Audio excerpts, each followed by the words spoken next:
तो पुरानी जो फ़ोन है वहाँ पे आप कह लें कि जैसे-जैसे ऊपर से बर्डन बढ़ता जाता है ना, तो आप वो जो नीचे वाले जो रेट्स हैं वो कंप्रेस होते जाते हैं, वो बिल्कुल टाइट होते जाते हैं। तो वहाँ पे जो मार्जिन होता है ना लॉस का वो कम होता जाता है, कि यार 1 साल बाद इसका रेट क्या होगा या 1 साल बाद मैं इसको किस कीमत पे सेल आउट करूँगा। तो मेरा ख़्याल है कि ये सोचना उस वक़्त बिल्कुल बेकार है। डिपेंड करता है बस एक चीज़ की जो टाइम है ना वो कौन-सा है। लाइक जिस टाइम पे नया फ़ोन रिलीज़ हो रहा होता है, नया फ़ोन आता है तो आपको पता है कि नया फ़ोन आने से जो पुराना वाला मॉडल होता है, वो ऑब्वियसली फिर उस रेट पे फॉल नहीं करता। उस रेट पे तो आपको लेटेस्ट फ़ोन मिल रहा होता है। तो जब पुराने वाला फ़ोन नीचे आ जाता है और उससे फिर नीचे और हर मॉडल नीचे से नीचे-नीचे वो एक मतलब ऊपर से लेके नीचे तक उसका इफ़ेक्ट आता है ना, तो फिर प्राइसेज़ ऑटोमैटिकली डाउन होती हैं उस टाइम पे जिस टाइम पे नया मॉडल रिलीज़ होता है। और वो वाले यूज़र जो लंबे अरसे तक फ़ोन यूज़ करते हैं, तो उनको ज़्यादा लॉस का सामना करना पड़ता है क्योंकि फिर मार्केट वैल्यूज़ काफ़ी डाउन हो जाती हैं। लाइक अगर आपने आईफ़ोन 11 खरीदा था और अब जाके उसको सेल आउट करेंगे तो ऑलमोस्ट आपको बहुत कम प्राइस मिलेगी। आईफ़ोन 11 फर्स्ट में आपने लेटेस्ट लिया था, तो जितने का भी लिया था, तो आज आपको उसमें काफ़ी ज़्यादा नुकसान का सामना करना पड़ सकता है। अस्सलाम वालेकुम गाइस, कैसे हैं आप लोग? गाइस, जब भी आप कोई फ़ोन लेते हैं, चाहे वो यूज़्ड में हो या नया फ़ोन हो, आपके ज़हन में एक पॉइंट ज़रूर आता है कि जी, इसकी रीसेल प्राइस आज से कुछ टाइम बाद कितनी होगी? और मैंने बेशुमार दफ़ा ये बात अक्सर अपने जानने वालों से सुनी है या मुझसे कोई अगर कोई मशवरा करता है, तो फ़ौरन से उसके माइंड में सबसे पहला क्वेश्चन ये आता है कि यार इसकी जो रीसेल होगी आज से 1 साल बाद क्या होगी? या कौन-सा मॉडल है उसकी रीसेल प्राइस क्या होगी? किस मॉडल की कम होगी? किसकी डिमांड ज़्यादा होगी? तो जब हम कोई भी फ़ोन खरीद रहे होते हैं तो हमारे ज़हन में ये पॉइंट चल रहा होता है। तो आज की वीडियो में मैं इन 2 पॉइंट्स को डिस्कस करूँगा कि एक तो क्या हमें इस चीज़ को कंसिडर करना चाहिए कि इसकी रीसेल प्राइस क्या होगी? एंड सेकंडली कौन से फ़ोन्स होते हैं जिनकी प्राइस ज़्यादा हो सकती है और कौन से फ़ोन जो होते हैं उनकी प्राइस मेंटेन रहती है, यानी जिस प्राइस पे आपने लिया है, आप ऑलमोस्ट कुछ टाइम बाद उसी प्राइस पे आप उसको सेल कर सकते हैं और कहीं कहाँ पे आपको ज़्यादा जो मसला होता है, आपको प्राइस का कि नुकसान हो सकता है। तो सबसे पहली बात कि आपके माइंड में ये पॉइंट आता है कि यार मैं ये फ़ोन खरीद रहा हूँ। नॉर्मली ये वाली बात जो होती है ना, ये आपके माइंड में आती है कि जब आपको यूज़्ड में फ़ोन लेते हैं, तो आप सोचते हैं कि यार अच्छा इस वक़्त मार्केट में इसका ये रेट है, तो अच्छा 1 साल बाद क्या होगा? देखिए, आप बिल्कुल सही सोच रहे होते हैं। आपके माइंड में होता है कि अच्छा यार मुझे 1 साल में कितना नुकसान हो सकता है। लेकिन मैं आपसे ये कहना चाह रहा हूँ कि जब आप कोई फ़ोन खरीदते हैं, उस वक़्त आप सिर्फ़ ये देखें कि उसके फ़ीचर्स या आप जो मॉडल लेना चाह रहे हैं, वो मॉडल आपके लिए एप्रोप्रिएट है, बजट के हिसाब से आपके वो आ रहा है। अगर आप उसकी रीसेल में पढ़ के आप फ़ोन को खरीदेंगे, तो आप एक नई टेंशन में पड़ जाएँगे। यानी कि आप एक तो प्रेज़ेंट में रह के फ्यूचर को उस तरह से प्रेडिक्ट नहीं कर सकते कि जी, अच्छा ये फ़ोन पिछले कुछ टाइम पे जो फ़ोन थे, वो आज 1 साल बाद इतने नीचे चले गए हैं और ये वाले फ़ोन जो हैं, वो आज से इतने टाइम बाद इतने नीचे चले जाएँगे। देखिए, पिछले कुछ टाइम से यानी आज से अगर 3-4 साल पहले की बात करें, तो पाकिस्तान में डॉलर बड़ा मतलब वो उसका जो ट्रेंड था वो अपवर्ड था। तो ऐसा होता था कि अगर आप आज एक फ़ोन लेते हैं और उसको 1 साल बाद बेचते थे, तो आपका उसी कीमत पे बिक जाता था। क्यों? क्योंकि आज का रेट और 1 साल बाद का जो डॉलर का रेट होता था, वो ज़्यादा होता था और इम्पोर्ट जो होती थी उसमें नए वाले मॉडल महँगे होते थे और पुराने वाले मॉडल जो थे, उनकी प्राइस भी या तो ऊपर चली जाती थी या वो मेंटेन रहती थी। लेकिन अब पिछले कुछ 1-2 सालों से जब से पाकिस्तान में डॉलर बिल्कुल मेंटेन जा रहा है 278, 270, 280 पे जा रहा है, तो आपने देखा होगा कि जो एक डाउनवर्ड ट्रेंड था ना प्राइसेज़ का मोबाइल्स में, वो वैसे का वैसे ही आ गया जैसे आज से तकरीबन 4-5 साल पहले था। यानी 4 से 5 साल पहले हमारा माइंड यहाँ पे सेट हो चुका था कि यार अब ये नया मॉडल है, पुराना मॉडल बेचेंगे, उसमें 25 से 30 हज़ार डालेंगे और एक नया फ़ोन ले लेंगे। लेकिन फिर ये हुआ कि वो डिफरेंस लाखों में चला गया और अब फिर पिछले 1-2 सालों से जब से डॉलर मेंटेन है, तो हमारा वही डाउनवर्ड ट्रेंड है कि जब एक मॉडल हम लेते हैं और वो नेक्स्ट ईयर तक नीचे आ जाता है, फिर नया मॉडल आता है, तो नए मॉडल की वजह से जो पुराने वाले की प्राइसेज़ हैं, उसमें फ़र्क आ जाता है। अब ये डिफरेंस कितना है? जो पहले डिफरेंस बड़े मॉडल्स में तकरीबन 1 लाख का था ना, वो अब डिफरेंस तकरीबन 50,000 60,000 पे आ गया है। यानी फॉर एग्ज़ाम्पल अगर आप 13 प्रो मैक्स लेते हैं, जिस भी कीमत पे लेते हैं या 14 प्रो मैक्स किसी जिस भी कीमत पे लेते हैं, अगर आप उसमें 50,000 और ऐड कर दें तो अप्रॉक्सिमेटली आप 15 वाली सीरीज़ जो है वो ले सकते हैं। और मैं यहाँ पे सेम टू सेम मॉडल्स की बात कर रहा हूँ। यानी अगर आप 13 pro max 256 GB PTA approved phone लेते हैं और सेम स्पेक्स में लेते हैं मतलब बैटरी वगैरह, तो सेम वही फ़ोन 14 प्रो मैक्स 256 जीबी और पीटी अप्रूव्ड और कंडीशन अच्छी, बैटरी हेल्थ अच्छी, तो तकरीबन 40 टू 50,000 के डिफरेंस से आप वो वाले मॉडल पे जा सकते हैं। मतलब ये एग्जैक्ट नहीं मैं बता रहा, बट अप्रोक्सीमेशन यही है कि 40 टू 50, मैक्स 60,000 के डिफरेंस से आप एक नए मॉडल पे जा सकते हैं। तो यानी कि अब with the passage of time ये है कि जब भी आप एक मॉडल लेते हैं तो उसमें आपको, आप अगर आपके माइंड में फ्यूचर वैल्यू की बात आती है तो तकरीबन फ्यूचर वैल्यू आपकी 50 से 60,000 कम हो जाती है। और कुछ सिनेरियोज ऐसे हैं जहाँ पे वो डिफरेंस ज्यादा हो जाता है।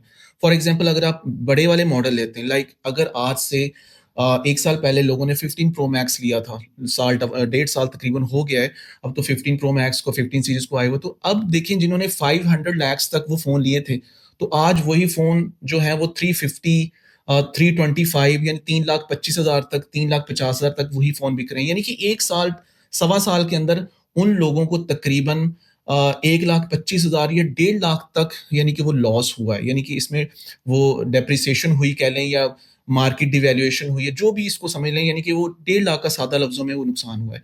इसी तरह अभी जिन्होंने फोन लिए, जब 16 प्रो मैक्स रिलीज हुआ, 16 की सीरीज रिलीज हुई, तो लोगों ने बहुत बहुत सारे लोगों ने ऐसे फोन लिए जो कि 4-4 लाख, 4.5 लाख के नॉन पीटीए फोन थे, और बाद में उसमें 1.5 लाख, पौने पौने 2 लाख टैक्स ऐड करके तकरीबन वो कॉस्ट 6 लाख तक चले गई। और आज वो फोन जो मार्केट में बिक रहा है वो 4.5 लाख, पौने 5 लाख तक का बॉक्स पैक्ड फोन आपको मिल जाता है। तो डिपेंड करता है कि कौन सा मॉडल आप खरीद रहे हैं, किस टाइम पे खरीद रहे हैं, और उसके लिहाज से आपको देखना पड़ेगा कि आपको लॉस ज्यादा होगा या कम होगा।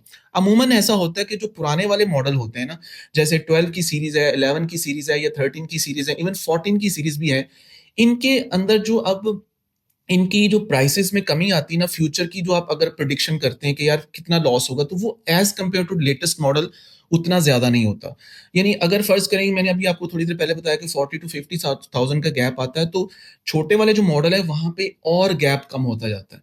यानी कि अब अगर मैं एक्सेस मैक्स की बात करूं या 11 प्रो सीरीज की बात करूं, तो जो आईफोन यूजर हैं वो इस बात को समझ जाएंगे कि तकरीबन पिछले कुछ 2-3 सालों से ऑलमोस्ट 150, 1,50,000, 1,60,000, 1,70,000 यहीं पे 11 प्रो मैक्स के जो अच्छे वाले वर्जन है वो घूम फिर रहे हैं। और अभी भी मार्केट रेट जो है वो 11 प्रो मैक्स का तकरीबन 1,50,000 तक फॉल करता है। और इसी तरह अगर थोड़ा सा आप 20-25,000 अपना बजट ऊपर कर लें तो फिर आप 12 प्रो ले सकते हैं।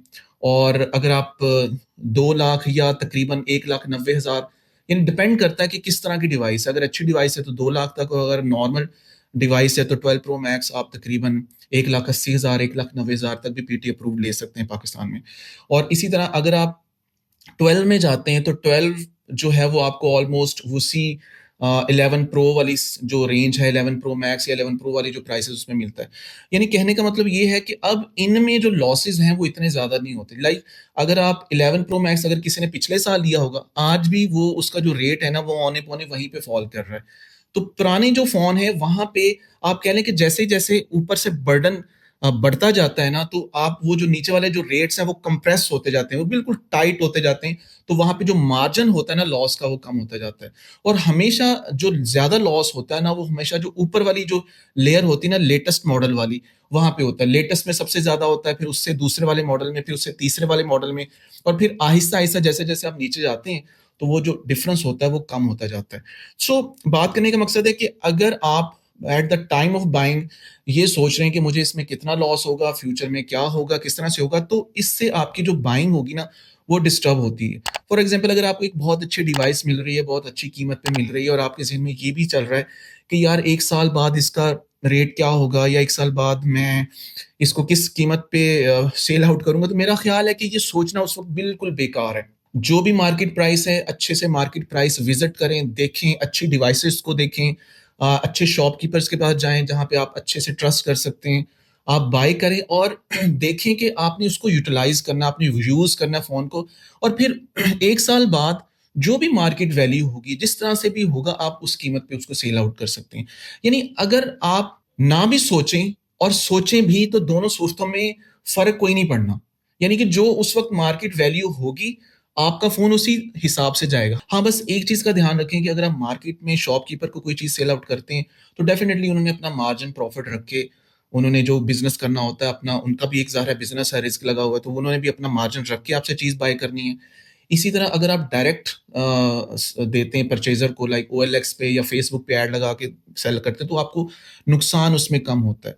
तो दोनों ऑप्शंस आपके पास हैं, जो आपको सूट करता है। अगर आपको अर्जेंट पैसे चाहिए या कुछ इस तरह से सिनेरियो है या आपको फ़र्क नहीं पड़ता लॉस का, तो आप डायरेक्ट शॉपकीपर को भी दे सकते हैं। नहीं तो आप ऐड लगा के 1 हफ़्ता, 2 हफ़्ता मार्जिन पे आप वेट करके भी उस चीज़ को निकाल सकते हैं। कहने का मतलब ये है कि आप फ्यूचर वैल्यू को सोचते हुए अपनी प्रेज़ेंट के जो डिसीज़न्स हैं, उनको इतना ज़्यादा अपना डिस्टर्ब ना करें। एंड फ्रेंड्स लास्ट में मैं आप लोगों से ये शेयर करना चाहता हूँ, मोस्ट इम्पोर्टेंटली जो मेरे एंड्रॉयड यूज़र हैं उनको, कि जो आईफ़ोन वाली साइट पे रीसेल वैल्यू है ना, वो बहुत अच्छी होती है। यानी कि आपको पता है कि अगर आप एंड्रॉयड में कोई फ़ोन लेते हैं, बॉक्स ओपन करते हैं, तो स्ट्रेट अवे टू 25% 35% उसका जो रेट होता है, वो मार्केट में कम लगता है। इवन आप उसको 1 महीना यूज़ करने के बाद भी अगर आप उसको ओएलएक्स पे सेल करते हैं, तो उसकी प्राइस आपको कम ही मिलेगी। एज़ कंपेयर टू आईफ़ोन्स के आईफ़ोन अगर फ़र्ज़ करें आज आप एक मॉडल लेते हैं, आप उसको 6 महीने भी यूज़ करते हैं, तो 6 महीने बाद तक भी उसकी जो प्राइसेज़ हैं होती हैं ना, वो स्टेबल ही रहेंगी, इतना ज़्यादा फ़र्क नहीं आपको देखने को मिलेगा। यानी आप औने-पौने सेम रेट पे भी उसको बेच सकते हैं। डिपेंड करता है बस एक चीज़ कि जो टाइम है ना, वो कौन-सा है। लाइक जिस टाइम पे नया फ़ोन रिलीज़ हो रहा होता है, नया फ़ोन आता है, तो आपको पता है कि नया फ़ोन आने से जो पुराना वाला मॉडल होता है, वो ऑब्वियसली फिर उस रेट पे फ़ॉल नहीं करता। उस रेट पे तो आपको लेटेस्ट फ़ोन मिल रहा होता है। तो जब पुराने वाला फ़ोन नीचे आ जाता है और उससे फिर नीचे और हर मॉडल नीचे से नीचे-नीचे वो एक मतलब ऊपर से लेके नीचे तक उसका इफ़ेक्ट आता है ना, तो फिर प्राइसेज़ ऑटोमैटिकली डाउन होती हैं उस टाइम पे जिस टाइम पे नया मॉडल रिलीज़ होता है। यानी कि आईफ़ोन के जो मॉडल रिलीज़ होते हैं, वो सितंबर में रिलीज़ होते हैं, तो मैं उस टाइम की बात कर रहा हूँ। तो कि अगर उस टाइम पे अगर कोई फ़ोन आप लेते हैं, लाइक आप अगस्त में लेते हैं, सितंबर में लेते हैं, अक्टूबर में लेते हैं, तो फिर प्राइसेज़ के ज़्यादा चांसेस होते हैं कि आप उसका नीचे आने के। लेकिन अगर फ़र्ज़ करें आप फ़ोन लेते हैं जनवरी में, यानी नया मॉडल आ गया है, उसने पुराने मॉडल को हिट कर दिया है, प्राइसेज़ थोड़ी स्टेबल हो गई हैं, नए वाले फ़ोन की भी, पुराने वाले फ़ोन की, जनवरी, फरवरी ये वाले जो मंथ होते हैं, अगर इन मंथ में आप फ़ोन लेते हैं, तो फिर आपके पास एक काफ़ी गैप होता है नेक्स्ट मतलब फ़ोन आने तक, मतलब कह लें कि 9 माह होते हैं सितंबर तक। तो उसमें होता ये है कि फिर आपकी वो जो फ़ोन की प्राइसेज़ है ना, वो तकरीबन स्टेबल ही रहती है, बहुत ज़्यादा फ़र्क नहीं आता। सो गाइज़ ये एक मेरा छोटा-सा एनालिसिस था जो मैं आप लोगों से शेयर करना चाहता था, आप लोगों से कहना चाहता था। आई डू होप कि आपको ये वाला वीडियो अच्छा लगा होगा। अगर वीडियो अच्छा लगा है और आप इसी तरह के और भी इंटरेस्टिंग वीडियोज़ देखना चाहते हैं, तो प्लीज़ इस वीडियो को भी लाइक कर दें और इस चैनल को भी सब्सक्राइब कर दें, ताकि इसी तरह की और भी इन्फॉर्मेटिव वीडियोज़ जो हैं, वो आप लोगों को मिलते रहें। इंशाल्लाह बहुत जल्द आप लोगों से फिर मुलाकात करूँगा अपनी नेक्स्ट वीडियो में, तब तक के लिए अल्लाह हाफ़िज़, पीस।